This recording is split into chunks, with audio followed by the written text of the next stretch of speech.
Uh, Welcome to the first Jones Seminar for this new academic year. It's an impressive turnout for a Jones Seminar, and you should be flattered.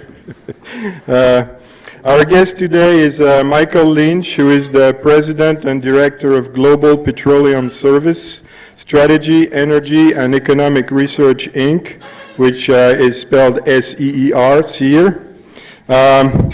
Michael Lynch has over 20 years experience analyzing international energy, particularly oil and gas markets. He has given testimony and advice to the Committee of the U.S. Congress and the United Nations, the World Bank, and the International Energy Agency. Mr. Lynch was Vice President of Oil Services at WEFA. I'm not sure what that is. Wharton Econometric Forecasting. Thank you. Don't exist anymore. Prior to that, he was Director of Asian Energy and Security at the Center for International Studies at MIT, as well as lecturer in the Diplomatic Training Program at the Fletcher School of Law and Diplomacy of Tufts University. Please welcome our speaker.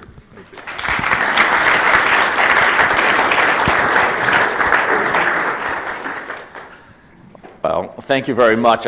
We've just had a lesson in the dangers of the internet. My website hasn't been updated since my partner's son graduated high school. I've had 35 years of experience, which is actually, is useful in part because I've lived through some of the things that some of you may have read about. So I have a good sense of history, and I will talk a bit about history. This is one of my favorite things. At MIT, I knew a million engineers, and they all had new technologies that were just wonderful. None of them ever had a technology that didn't work or that wouldn't work if only they were given more money. And this is a great example. You can power a rocket car with Diet Coke and Mentos. I wouldn't advise it, but it can be done. I'm not going to talk a lot about politics unless people want to talk. This is kind of summarizes the two views. And granted, this is just shorthand for much more nuanced and complex views. In theory, I haven't read the minds of either of these gentlemen. I don't pretend to. I've had professors who claim they could.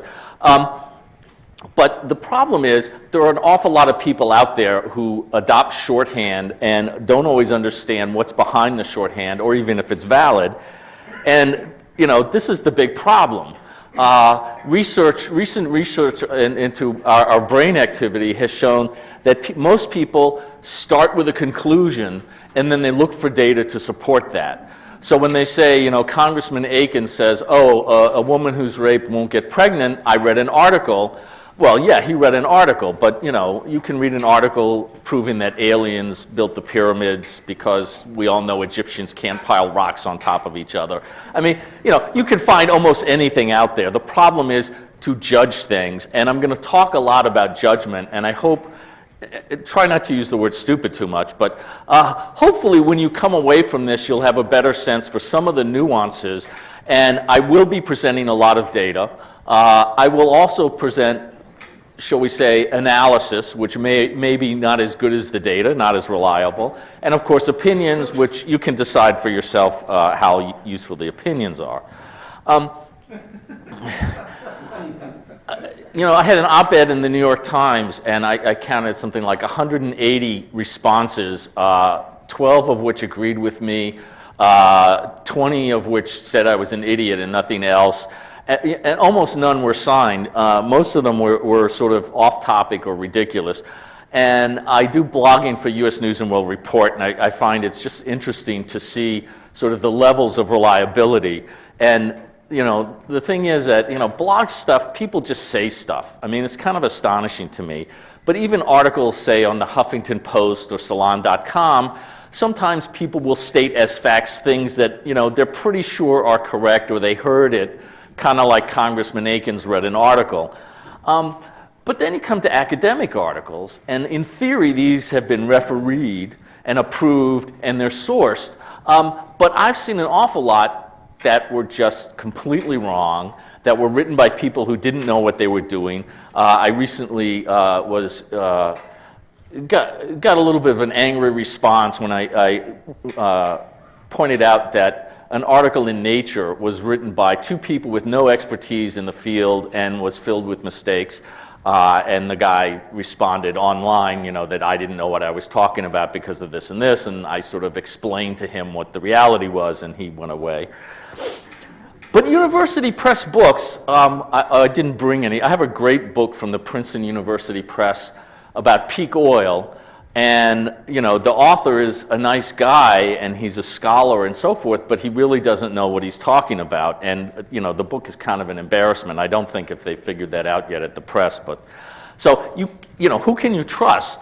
Well, I say this is my view, but you can't even trust me. I mean, how do you know I'm not some clown who came in that somebody saw me quoted in a newspaper article? I hope you'll have a sense from at least some of the data and some of the history that I sort of know what I'm talking about. You may not agree with me. You would not be alone, obviously. Now, who's the biggest expert in energy policy? James Schlesinger recently said, peak oil has occurred. James Schlesinger was not only the first Secretary of Energy in the United States, he was previously Secretary of Defense, and before that, he was head of the CIA, and he was a PhD economics. The thing is, he also said in 1979, oil production has peaked, and so far it's about 30 million barrels a day higher. The fact of the matter is, he doesn't really know energy. I mean, as energy secretary, he was, a politician and a bureaucrat, but he's not really an energy expert. And usually when he writes about energy security, he talks about the Soviet Union. I use this out in California, and I got a lot of groans. There was an article, this is two years ago, there's a new startup with this fuel cell technology, and it's wonderful. We don't know what it costs. He won't give out any information and so forth, but it looks great. I found one reporter who actually remembered this and mentioned it. There was a company called Ballard Power, which right around here said, we've come up with a much more advanced fuel cell, and this is so great, we're going to be able to put it in cars, a hydrogen fuel cell. You can see their stock price went up from, like 3 to 120. Right about here, I was actually in Texas and heard a presentation, and it's like they were nowhere close to having a fuel cell for a car. But, you might say, well, okay, do we have business school students here? Okay. You say, these are just, okay. I'm not trying to insult anybody, but, these are just stock market analysts. What do they know? The automobile industry poured hundreds of millions of dollars into this. GM, just a few years ago, still was saying, we have 500 people working on hydrogen fuel cell vehicles. The technology is nowhere close. The funny thing is, about a year and a half ago, I was in California, and I mentioned this, and they said, we have a new, hydrogen fuel cell car mandate for the automobile industry. And that was after I had said, this is so dumb, it doesn't even make the list of dumb ideas. Now I'm going to talk about, for the youngsters here who sort of, hear all this rah-rah stuff about energy. People say things like, look, fossil fuels are finite. There's only so much oil, gas, coal. It's got to run out. This is an old technology. We should look for new sunrise technologies. Oil, gas, coal are all dirty, even in the production and the emissions. And there's a lot of problems with corruption, but also costs have to go up. The easy oil is gone, or the cheap oil is gone. You hear that a lot. And finally, people sort of say, capacity just can't keep growing. So we need to move into a new era of energy use. And I'm going to sort of argue against that. And I have to admit, somebody said, well, do you think some people are biased in their views? And it's like, everybody's biased. And my bias is, I work on oil and gas, so I guess, it's easy to see that I might be biased towards oil and gas, and you should take that into account. I also have, throughout my career, tended to argue that long-term prices should generally be low for oil and gas. And except for the past decade, I've looked pretty smart. If I can find a worm that can erase all my predictions in the last decade, I'll look a lot smarter, but that's life. Finite and non-finite and infinite resources. Well, whale oil is a renewable resource, so theoretically, it's not finite. Whereas petroleum, this is Drake's well, is finite, except not really. You get about 3 million barrels a year from geological processes. But, if that's important, and people often come up to me and go, it's finite. It's like, that's not the driving factor. The question is, how much is there? The reality is, there's a huge amount out there. Generally speaking, when somebody says how much oil is out there, what they mean is how much oil have we found, that's called reserves, or they mean how much do we think is out there that can be produced with current technology. People who believe in peak oil generally will tell you there's about 2 to 2.5 trillion barrels in the ground. They usually don't use the word recoverable because they want to kind of ignore technology. And they say we've produced half of it, therefore the peak is close. Most people, like the U.S. Geological Survey and most of the industry, say, it's a lot more than that. It's 4 or 5. But there's also a lot of unconventional oil, about 3 trillion barrels. That's compared to 25 billion barrels a year of use. There's about 3 trillion barrels, but only maybe 10% can be recovered with current technology. And then tight oil, which I'm going to talk about in a little more detail, there's a lot of that out there. I apologize for this graph. It's not mine. It was done by the National Petroleum Council. And I actually managed to find the guy who did the graph and said, please send me the data so I can, I didn't say make a graph that's legible, but I meant that. And he was like, we lost the data. And I can sympathize because my house looks like a tornado hit it if you look at my library. I've got just about everything ever, not everything, but almost everything ever published on energy. This is 6 billion barrels. And over the long term, if you drop these out, that's what I wanted to do. What you would see is there's a general increase from half a trillion to 1 trillion barrels in the 50s and 60s. In the 70s, most people said there's about 2 trillion, and now it's mostly around 4.5 trillion. Partly because as they look around the world, they do occasionally find spots that they didn't think would have oil that have oil, but mainly because if you go back here, the recovery rate was about 20% of a barrel of oil, and you come out here and it's like 35%. Okay, so the combination of, here you can't drill offshore, nobody's figured it out. Well, somebody drilled a well off a fishing pier in Oklahoma or something in 1940. But here you suddenly start adding in the offshore and then the deep water offshore, things like that. So the resource tends to expand actually pretty close to the rate at which oil demand expands. And the whole peak oil argument, the original peak oil argument, although a lot of people have abandoned it, was that no, you're stuck here, new technologies don't allow you to get more oil out of the ground and so forth, and there are no new technologies since the 1970s, which is kind of nonsense. Now, the easy oil is gone. This is a little trickier. Partly there's the question of, well, what is easy? My grandfather drilled wells in West Virginia in the late 19th century, and since they didn't have cars, I assume he used a mule to pull the rig. And if any of you have worked with a mule, it's not easy. But the thing is, in the old days, you had a little wooden derrick, and now you have this monster thing in deep water, and you sort of go, look, obviously this is harder, so therefore that implies, it's much more expensive, and we're running out. On the other hand, this is the kind of planes they used to use versus the Dreamliner now, which is mostly in the air. I think GE is having trouble with engines, but this has improved not because they were running out of sky, but because the technology got better. So when you talk here, this guy is drilling for like a 1 million barrel field in 300 feet deep in West Virginia. That's what my grandpa did. Unfortunately, he did not go to Texas with his friends. That's why I buy my suits at Men's Warehouse instead of. If you go to the Spindletop Museum, one of his drilling partners' name is up there. He drilled Spindletop, the first gusher, and Grandpa's like, Texas? Who wants to go to Texas? I have to admit, I can't blame him. But, this you're drilling for maybe 1 million barrels here. In West Virginia, that's a lot of oil. This is looking for 1 billion barrels. So it costs a lot more, but you're also finding more. It's also steel is cheaper and so forth. So technology is advancing at the same time you're using up the better resource. And it offsets up to a point.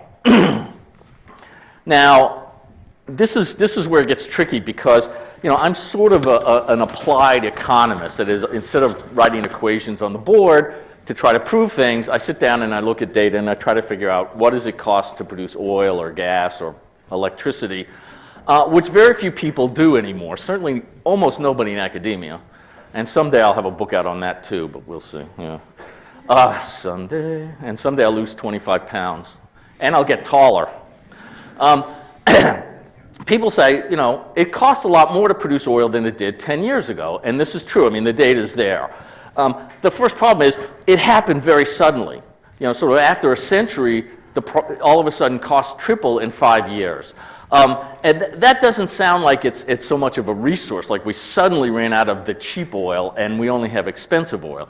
And I looked into this in some detail and I found, well, this is cyclical. You know, the price of oil goes up, everybody starts drilling, they take every rig they can find, they get high school kids to go out and drill wells, and you know, they don't know what they're doing, so it takes them 3 times as long. And if you have a PhD in mechanical engineering, you're going to get 3 job offers a month, and you can switch jobs and get a bonus every time. So labor costs are going through the roof.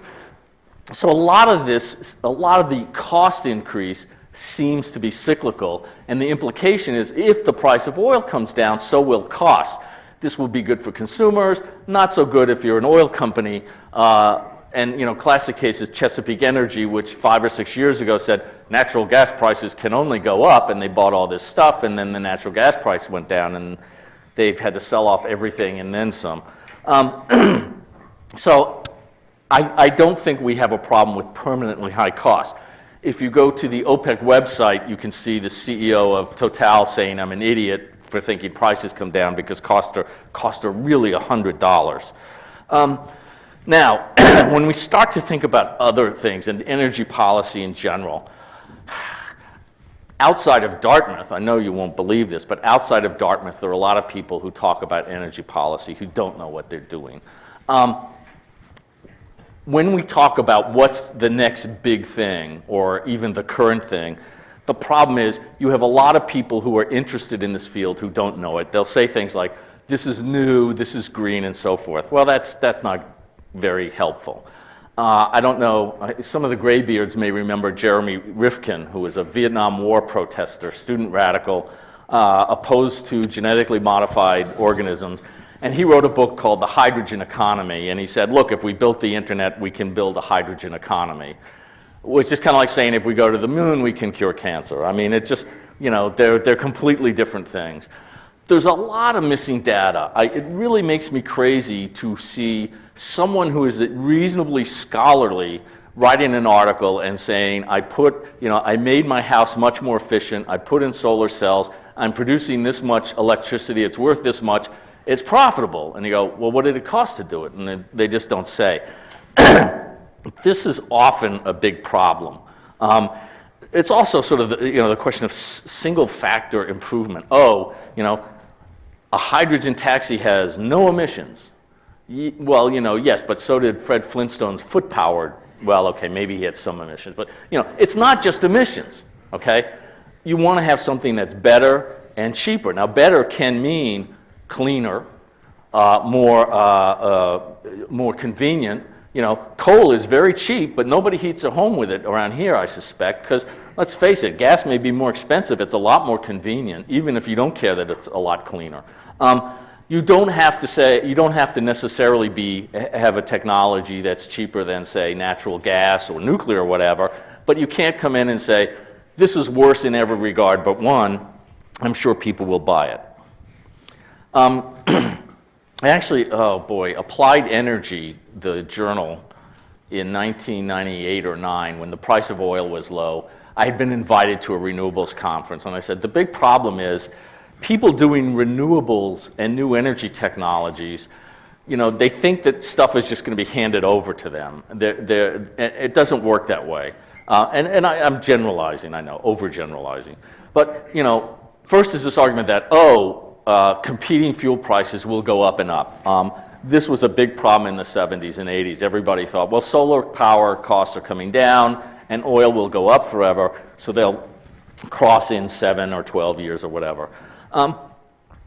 People will also say, we're going to have government action that will make people buy this technology. And sometimes you do, but it's been 20 years since Kyoto. We're still waiting for carbon taxes in this country.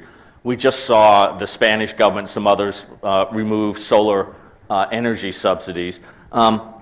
There's a lot of money in places like, California in the 90s had a mandate for zero-emission vehicles, meaning electric, and New England adopted it too, and they said, this will work great. The governor of Massachusetts, William Weld, said Massachusetts will be the center of the global electric vehicle industry. And then when they realized it wasn't working out that well, they just said, excuse me, they tore up the regulations. A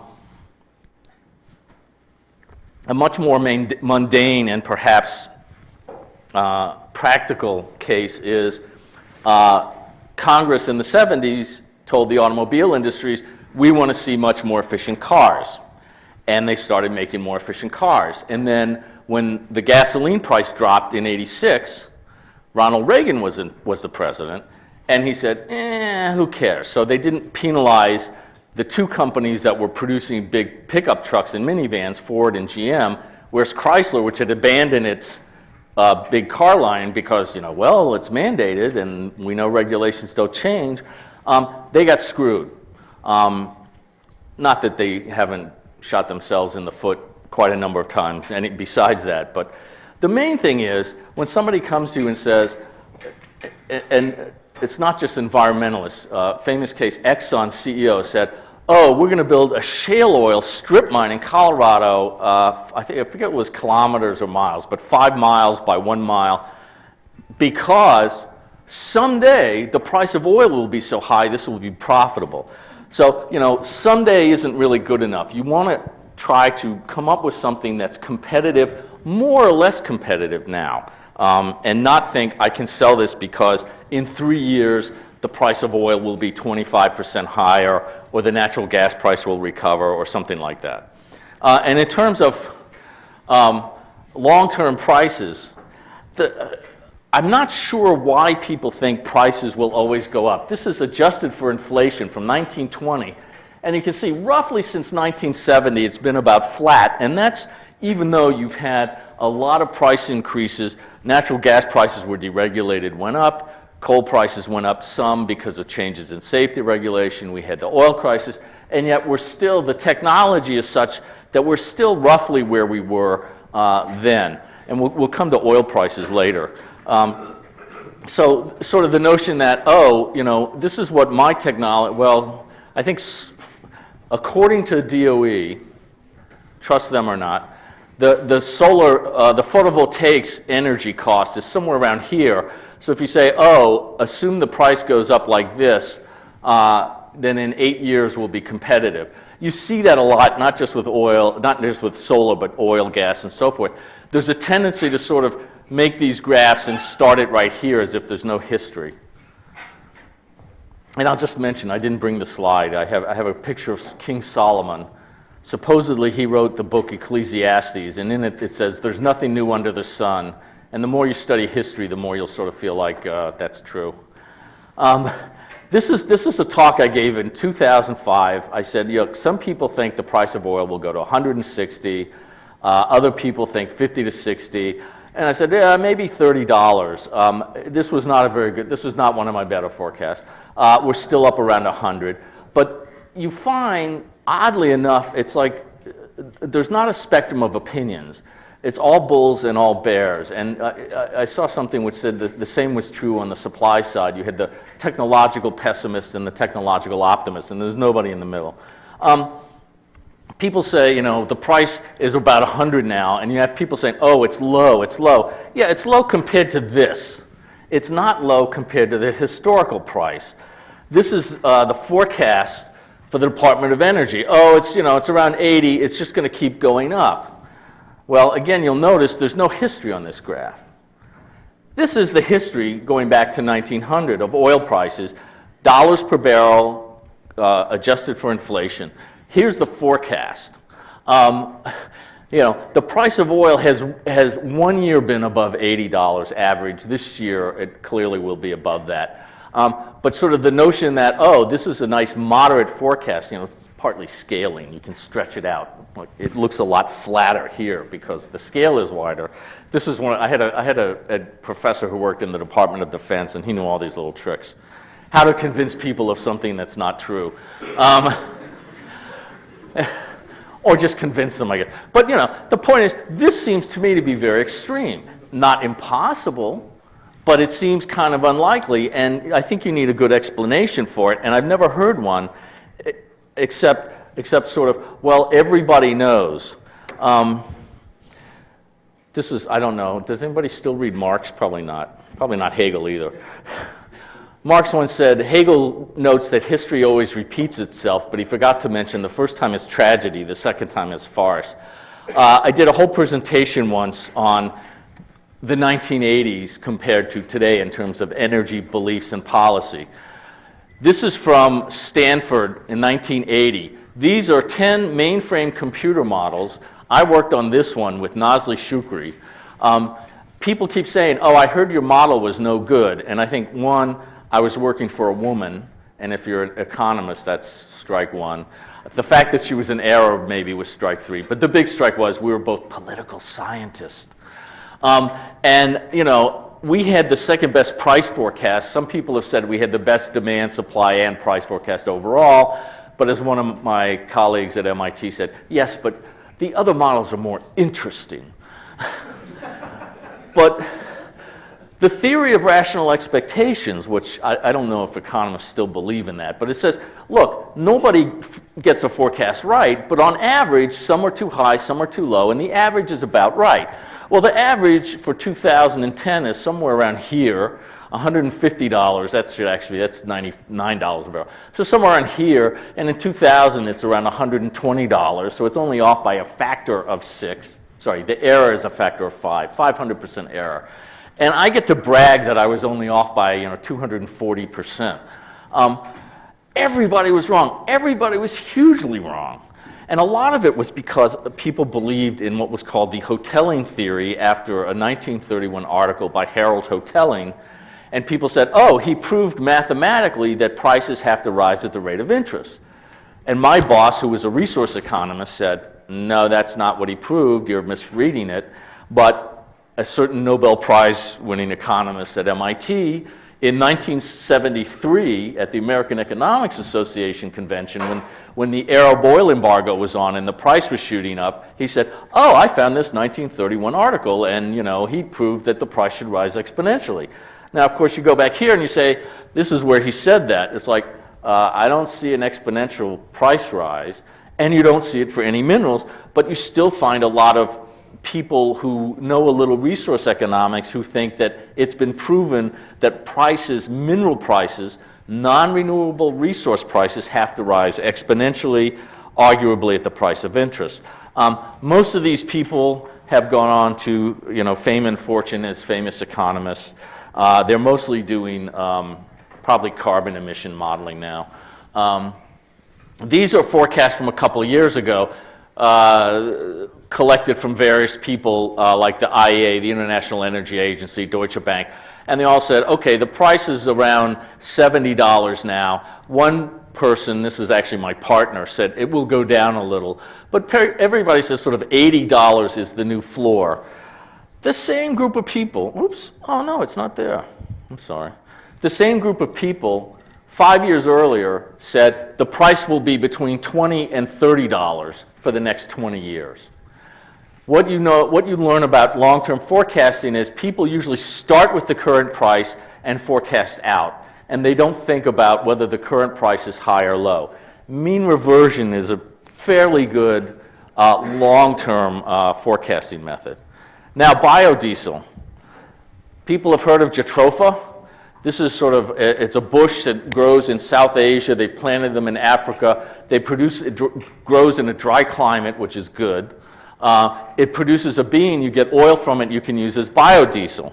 The funny thing is, in the 70s, people said the same thing about the jojoba bean, and now it's used in cosmetics. So maybe jatropha will pay off. But it's like nobody sort of remembers what's going on. Resource nationalism. Yes, here's Hugo Chavez embracing Fidel Castro. Oh my God, we have resource nationalism. Does anybody know who this guy is on the right? Anybody without gray hair? That's Pierre Trudeau, the Prime Minister of Canada. In the late 70s, early 80s, he said, we have to keep our oil and gas in the ground for our grandchildren. We should try to get rid of the imperialist American oil companies, and so forth. And he didn't sound that different from Hugo Chavez. His policies did not work out so well. Mostly what happened was the Canadian companies bought each other up and then went bankrupt.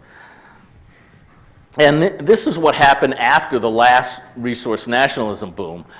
Venezuelan production collapsed. Then you had what was called the apertura, and all of a sudden Venezuela was one of the most rapidly growing oil provinces in the world. And this was something, if you go back and you read all the literature, people said, this is old and it's played out. And no, it's mainly in here they nationalized the companies. The market was weak. OPEC had to cut production, so they didn't need to produce. And then finally they said, we need more money. How are we going to get it? Let's raise production. Of course, they also said we can win a price war with Saudi Arabia, and that turned out to be wrong. So everybody makes mistakes. So the 1985, people said the price of oil had gone in nominal terms from $34 to $28 a barrel, which would be about, I don't know, 70 now. People said, prices are low, even though they're higher than they had been for all but 5 years of the history of the industry. People said they're low, they have to recover. People said, demand is weak only because of the recession. Any day now, it's going to turn around. People said non-OPEC oil production has peaked, and in fact, most countries outside the Persian Gulf or the Arabian Gulf, if you're Arabian, they have already peaked, and in fact, most OPEC countries within 10 years will be net importers. The favorite is a guy I know actually wrote that, the cost for capacity has gone from $3,000 to $7,000 per daily barrel between 1963 and 1982, and therefore, obviously, the price needs to go up. Now, this calculation, I know the guys who did the original calculation. They're very smart guys. I didn't see the original study. It was consulting. I suspect it's wrong because this translates into about $70 a barrel of oil produced, which since the price was $28 a barrel, it seems like nobody would be drilling. But the main thing is the author, one, assumed prices couldn't go down, costs couldn't go down, and two, he didn't know how to calculate capacity costs into barrel costs. And this is what happened.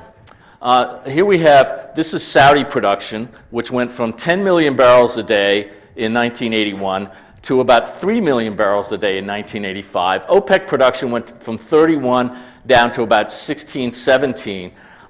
And, you would sort of think, at this point here, the Saudis were almost not exporting oil. All of their oil was tied up in domestic use or in some swaps they had for like jet planes. So they had no cash sales. So you got to say, well, no offense, but if you extrapolate this, pretty soon they're going to be importing oil, right? Something's got to give. Now, I admit at this point, I have a good excuse for not seeing this. I was working on natural gas. But it seems like this should be pretty obvious. And what happens is the price of oil collapsed. Even though, right up till December, people were saying, well, the Saudis said they're going to flood the market, but the ships haven't arrived yet, and then they arrived. And the price collapsed from 28 to 18, and it stayed there for roughly $15. So when we think about how do you compete, and this is a mishmash of a bunch of talks because topics vary, but also when I was in Vienna, they said you had 7 minutes, and here I'm going to talk until you kick me out. No. Part of the problem is solar energy is very diffuse, which makes it harder to just take straight solar energy and turn it into electricity without spending a lot of money. Wind plants and hydropower concentrate the solar, are ways of concentrating the solar energy, so they are cheaper and more attractive. Passive solar makes a lot of sense because it's usually the cost is almost nothing, but people, for houses and such, but people don't seem to use it a lot. Chemical bonds can be hard to break. Turning water into hydrogen is expensive, and nobody see, although every once in a while you see some guy who says, oh, I've invented, I'm a dentist, I've invented a new way that all the chemists in the world have not seen to do this cheaply, and people give him money and he disappears. It's hard to turn water into hydrogen. It's expensive. And it's the sort of thing which it's unlikely that in 10 years it's going to be 20% of the cost of today. Cellulose to ethanol seems to be hard. People have trouble with it. But recombinant DNA technology, who knows? Somebody may come up with a way to do that.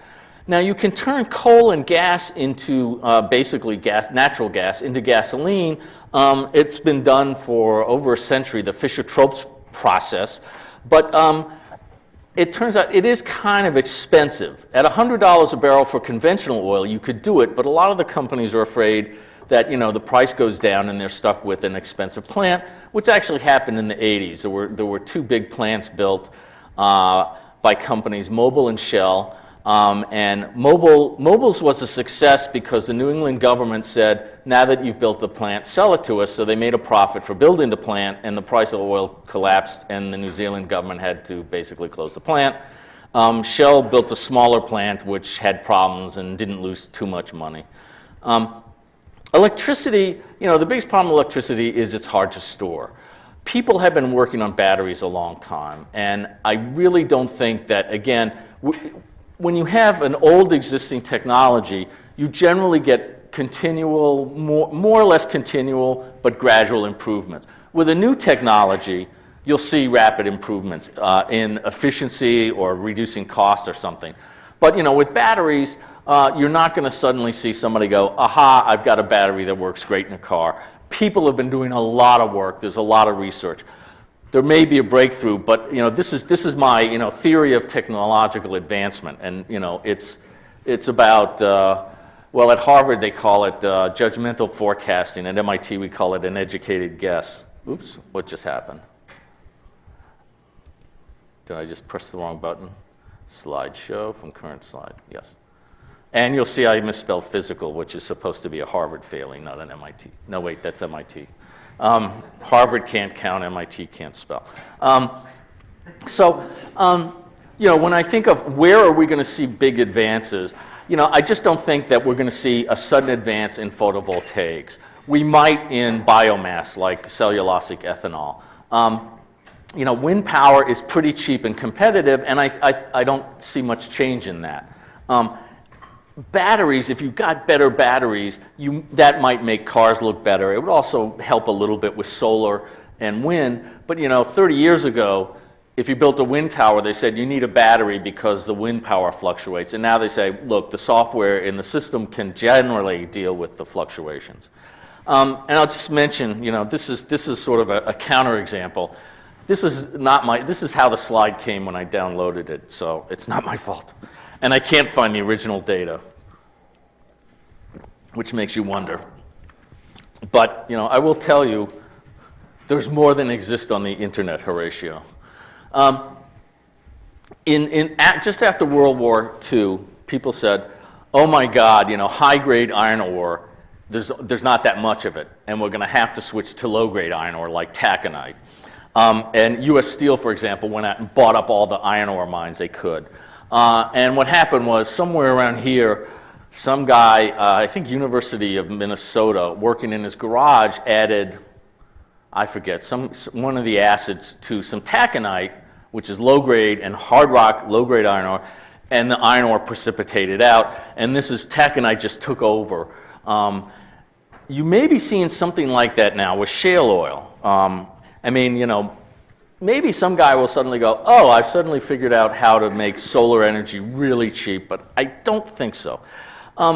This is sort of, revolution. I call this revolutionary progress, and this is evolutionary. So, again, you first start working on something, you get rapid improvement while you figure it out, but then it tends to slow. I suspect what you need, and don't even ask me all the different types of crystals, but I suspect what you need is another one of these that's going to come in here or be very cheap to make. This is a very unusual case study.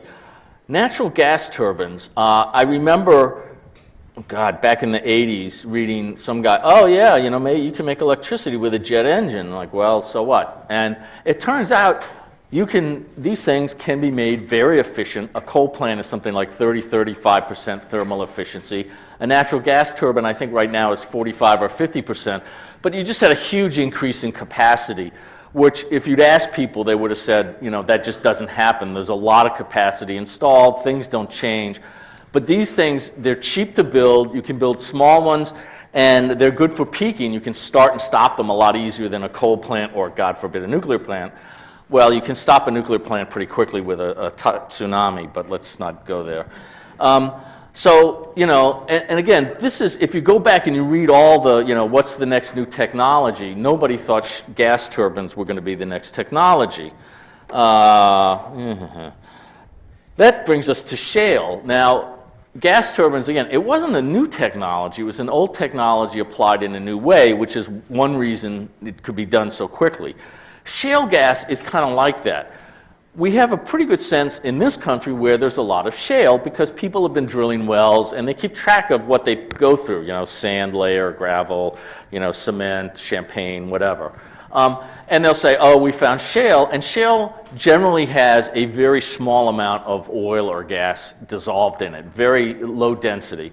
So people said, you know, forget it. You can't, you know, you produce this well and you get almost nothing out of it.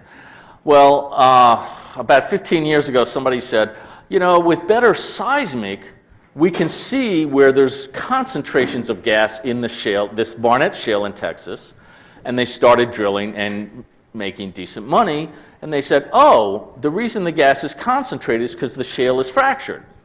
Well, we know how to fracture rock. It's, you know, I mean, you put in high pressure water, hydraulic fracturing. So they started doing that. The next thing you know, people are saying, oh my God, you know, there's shale everywhere. This was done 2 years ago, and it's out of date. People have found some shale up here, there's shale here. Some shale is immature. It has no oil or gas. It's called kerogen. You can dig it up and cook it and get oil, but it's really expensive, and almost nobody does it. Some has dry gas. It is just pure or mostly pure methane, which is useful. There's wet gas, which will have what's called condensate, but also propane and butane, which are not worth as much as crude oil, but worth more than natural gas at present. So the price of natural gas has collapsed, so people are drilling for the wet gas, but then there's also oil. This shows gas, not oil. And you know, these spots here, this is where they don't know. It's not that there's none there. And what you find is there's a lot of these shales, and sometimes like the Bakken is up here, and they sort of go, okay, the Bakken is like 5,000 to 6,000 feet deep, but if you go 8,000 to 9,000 feet, there's another layer. Shale gas production has just soared. It looks like the cost is maybe $4 a thousand cubic feet. Right now, the wellhead price is about $3. You want a 2-hour lecture on the economics of supply and why it's so hard to figure out, I'll give you that. It's still uncertain, it's still highly debated. The liquids looks like about $40 a barrel. A hydraulic fractured well, generally they produce about 1,000 barrels a day, which drops off within 6 to 12 months to 100 barrels a day, versus say, you know, what my family produces in West Virginia, which is like 8 barrels a day. So, you know, the fact that it costs 3 times as much to drill one of these wells doesn't mean much when you're getting 100 to 1,000 times as much out. It's also, they've just started doing the liquids, and whenever they go into a given shale, each shale has a different chemical property, so they test it for a while and they run things. And I think one reason some people say the economics are bad is they look at the first few test wells, which have low flow rates, and you come in 5 years later. This is in the Marcellus, so this is the production 2005 over, you know, the first 12 months, and here you get up to 2010, and you can see basically that, you know, again, this is sort of the rapid learning curve for something new. So each of these shales, they go in and they run the test, and they get a lot of improvements. And what's happened is the price of gas has gone from, it was $12 briefly. It's collapsed down. It's about $3 now. And you can see the drilling went up, way up. It has come down, and it's kind of flat at, sort of moderate levels. But production has not come down. This is monthly production up to a couple months ago. So this is making people crazy because the people like Chesapeake that said, oh, gas has to be $8 a million BTU and MCF, and it's $2, and their costs are through the roof, and they're losing money, and they're going, it has to go up soon, it has to go up any day now, production will drop off, and it's not dropping off. There's a lot of reasons for that. It may just be that they're getting so much better, they need to do less drilling. It may also be things like, well, they've already hired the rigs and the crews, and they have to pay for them, so they might as well let them drill, even if they're not covering their capital costs. The environmental question, this is tricky. There are chemicals being pumped in and pumped out again as wastewater. And people are concerned about that, which makes sense. The regulation is still, I would say, imperfect. And there's concerns that when they fracture, stuff will leak out into the aquifer. B, when they produce the gas, it will leak into the atmosphere, which is not good because it's a strong, methane's a big greenhouse gas, thank you. It's getting late in the day. But also, you've got a bunch of trucks and chemicals running around above ground. And frankly, I think the biggest danger comes from, I'm trying to think. I know there's no oil people here, but I am being taped. Some independent driller, who's maybe not as expert as he or she could be, leaving a tank somewhere for 3 months and having some of it leak out on the ground and get into a stream. This is a problem. The reason, although, I'm sort of pro-oil, but I'm not anti-regulation. You definitely need regulation. But, I remember, the question is, what do we believe? In the 1970s, there was this whole series of articles. Farmers said, oh, electricity is leaking off the high-tension power lines and making the cows nervous. And nobody ever found any evidence of any leakage. I read a bunch of these reports. What you find is people say this water is contaminated, and somebody examines, and where people examine it, they find the contaminants are natural, like sodium and aluminum, iron, things that you find in the ground, not things from fracking.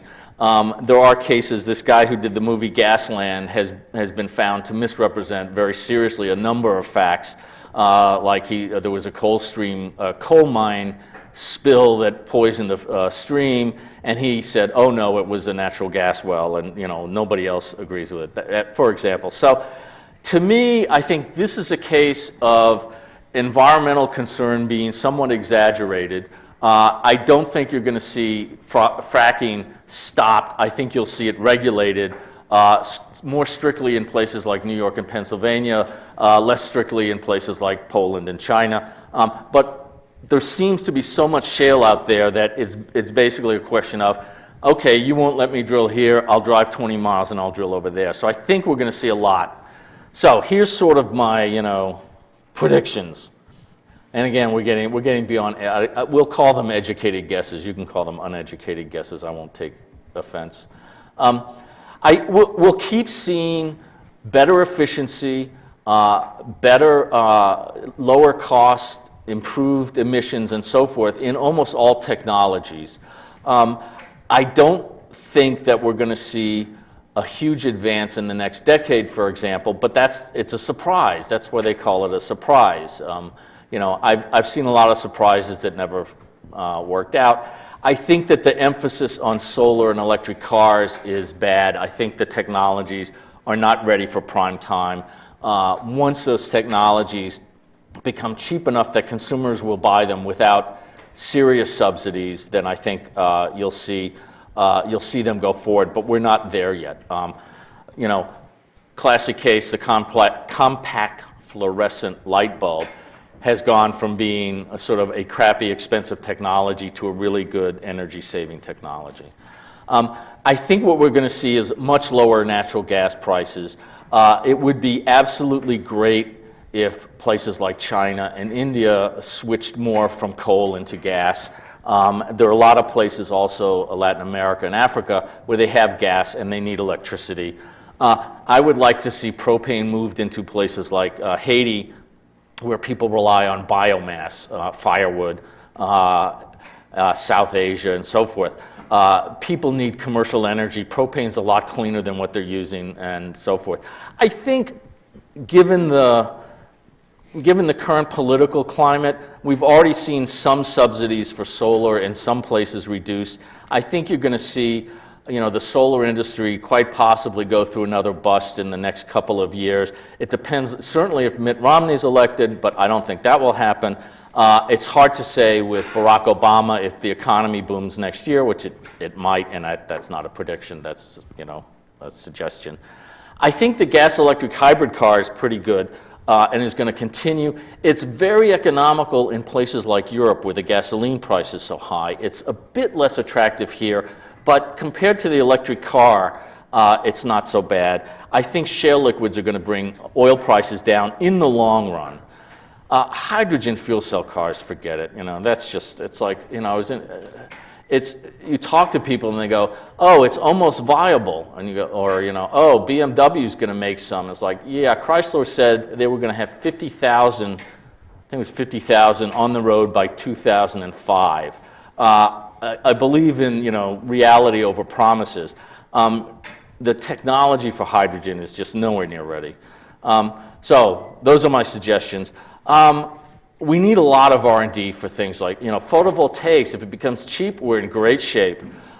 Nuclear, cheap and safe, that would be wonderful, because I'm not convinced that photovoltaics can do everything.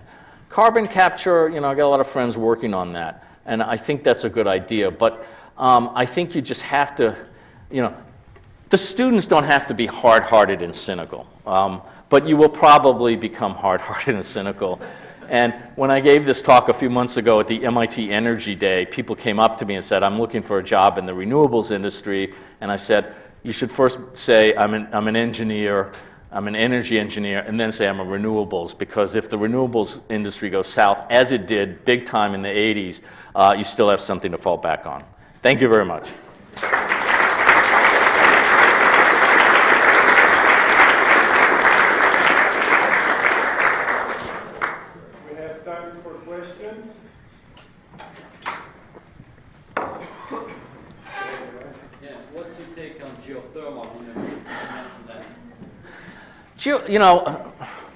I have a sort of bias because the director of the MIT Energy Lab was a big fan of hot, dry rocks.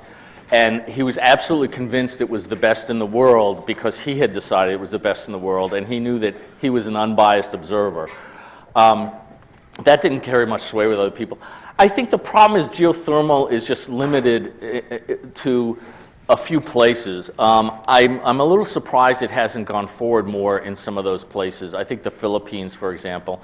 But I guess it just doesn't seem as if people feel the costs are low enough to make it really, something that you put a lot of money in. I'm not an expert, though, in that particular energy. You break down the cost of gasoline in Europe versus the cost of gasoline here. Okay, the cost of gasoline in Europe, the tax rate is about $3 or $4 a gallon on average, and then most of the rest of the cost is the cost of crude oil and a little bit refining and distribution. In this country, taxes come, average state and federal taxes are, I think, about 60 cents a gallon. And most of the rest of that right now is crude costs. And, if you're an economist, you might say, gee, if we want people to save energy, why don't we tax gasoline? And one trick would be if the price of gasoline goes to $2 a gallon sometime in the next few years, and the government might say, wow, we have a big budget deficit and we want people to use less gasoline, why not tax gasoline? I hope nobody, I'm in Houston next month and I may not come out alive, but that's life. I seem to remember having read about some Japanese technology, neighborhood-sized nukes. Do you have any Yeah, they call them modular. And I think GE is also working on them, maybe 4 different companies. And it looks like a vacuum cleaner canister. And to me, it looks wonderful because it's small. And part of the problem with a nuclear plant is if you need to build a 1,200 megawatt plant and spend 12 years, that's very risky. If you could say, I can do a 100 megawatt plant, then even if it doesn't work out so great, you didn't lose so much money. I haven't seen anybody work up the economics on that. Supposedly, they're much safer. It's like the difference between a 1962 Volkswagen Beetle, which I used to drive, and the current Volkswagen Beetle, which has, it's probably like 300 times safer. So I would think the part of it is, this industry is so small and concentrated that you don't have thousands and thousands of consumers who might try it out. So I think they're building one in South Africa now, and that would be great. I've seen people also talk about the pebble bed reactor where the fuel is in a pebble, and it's like hugely simple and very safe. If the whole thing collapses, if all the power goes out, it gets a little hotter and then it cools off, and that's it. And that sounds to me like it would be cheaper, but the last time I saw any numbers, they said it was just as expensive as one of these huge Rube Goldberg machine reactors that we have from Hyman Rickover. So I think that has possibilities. You mentioned hydrogen cell vehicles, and basically you seem very practical. Is the majority of that because of the lack of a distribution system? And if so, isn't that something that could be worked out? Okay, the first problem is hydrogen is expensive to make. Secondly, it's expensive to transport and store compared to gasoline. Third, the gasoline tank in the car is more expensive and bigger. And fourth, the fuel cell itself is pretty expensive. And I think it has to do with, second law of thermodynamics or something, but you can't sort of magically change the chemistry the way you can with a microchip. I actually saw the guy from Ford who was working on that, and he said, I put the first computer in a car, and it filled up the back seat and the trunk, and now it's a chip. And I said, yeah, but the battery in those days was this big, and now it's this big. So, the fuel cell is not going to go like that in 30 years. It's also, where do you get the hydrogen? Solar power is very expensive. But wouldn't you rather displace coal with the wind power than gasoline? At least over the next 10 or 20 years. And frankly, a lot of what they talk about is using methane, natural gas, or even gasoline to make the hydrogen. So you're not really reducing the carbon footprint that much. And that's kind of a problem. Almost anything you do has some carbon footprint. Solar, wind are pretty low. Nuclear is relatively low. Nuclear has slightly different problems than, say, solar, though, obviously. You talked a little bit about maybe a distorted perception of costs in some cases. You gave the example of the hydrogen taxi. You might make the same argument here, I guess, when you look at externalities. Can you talk a little bit about that? What time is it? Yeah. Externalities is one of those things. It's like Jell-O. It's really hard to get it into a shape. You sort of go, I know it's there, but I can't quite, do it. There are some very obvious externalities, like accidents or, mercury emissions. But when you talk about greenhouse gases, you're going to get estimates like this. When you talk about, there are also people who will say, oh, but, we have all these soldiers in the Middle East, so shouldn't we add that to gasoline? But, well, the British soldiers are in the Falklands, and that's where Japan gets most of its squid sashimi, so should the sashimi be charged? Or, all the soldiers in Germany were protecting the beer export. It's very fuzzy and hard to do. I had friends at MIT, Steve Connors, who does a lot of utility modeling, and they tried to say, we know the emissions for every power plant in New England, let's apply externalities. And what they found is, to do externalities, you have to know the emissions, but you have to know the local environment to know what the impact is. So if you're in Nevada, and there's nobody downwind for 50 miles, your mercury emissions don't have the same impact as if you're in downtown Brooklyn. Well, Brooklyn. And people sort of gave up on that back in I guess the early 90s. It was sort of like, wow, what a great idea. And then it was like, the measurement problem is enormous. Now, if you said, we can take some very generalized numbers, say a carbon tax, and put it on, in theory that works. And, when Clinton was elected, how old were you? 1993? Clinton said, you know what, we have a deficit. Let's just put a broad, not a carbon tax, because we'll just ignore global climate, but we'll call it an energy tax. And look, everybody agree, and then we won't have any problem. And the industry all said, okay, it's fair, everybody. And then the gas industry said, well, wait a minute, we burn gas to move the gas. Do we have to pay tax on that? And then the power company said, well, wait a second, if they're going to get an exception, and then the oil, and they just gave it up. And they wound up with like a 3-cent a gallon gasoline tax. If you could get, I think if you could get a political consensus on something like that, it would be great. But the problem is trying to get an agreement on what the externalities are and how much, what their economic value is just really tricky. But yeah, the problem is consumption taxes, economists generally like them, but they tend to be regressive, and then you get into, and people looked at this in the 70s a lot, so we'll send a check to everybody who lives on a ranch in Texas because they have to drive further, but what about people who live in Boston and take the subway? Do they get a check for the gasoline tax? So anyway. I'll invite anyone with additional questions to speak Oh, with Michael. okay. Yeah, I'm here for a little while. I'm not in any hurry. Thank you very